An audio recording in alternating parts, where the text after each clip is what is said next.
che troveremo il modo o in Patriarchio o in qualche altra sede di consentire al pubblico più vasto di poterlo vedere da vicino. Già il Patriarchio una volta alla settimana è aperto al pubblico perché possa visitare le tele, i quadri che là sono esposti, e quindi credo che questa sia la destinazione più giusta, perché ovviamente non ha nessun senso che un oggetto di questo valore e di questa straordinaria bellezza sia usufruibile solo da una persona, insomma, chiunque essa sia. Perciò ci devo però pensare, perché non immaginavo, ho visto altri codici, ma non immaginavo di trovarmi di fronte a una cosa di una unicità, di una bellezza così straordinaria, e ripeto, l'obiettivo è di renderlo godibile ed usufruibile senza che sia rovinato. È chiaro che il futuro della città dipende da due elementi.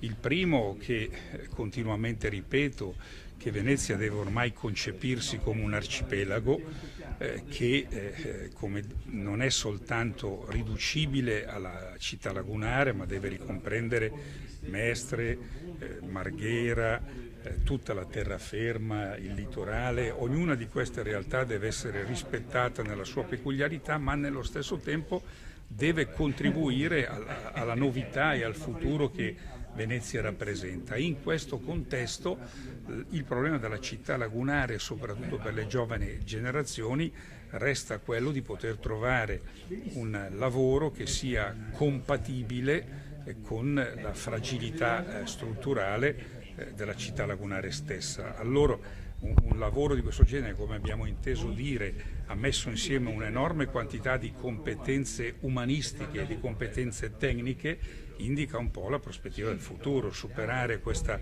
sterile divisione tra scienze umanistiche e scienze tecniche e tentare di investire il ricchissimo patrimonio culturale che noi oggi possediamo con le tecnologie più adeguate. Può consentire di generare posti di lavoro compatibili con la nostra città lagunare, così che i giovani non debbano lavorare solo nel turismo, insomma, perché non tutti si sentono di fare i camerieri o i ristoratori. Quindi è una piccola speranza in questo senso.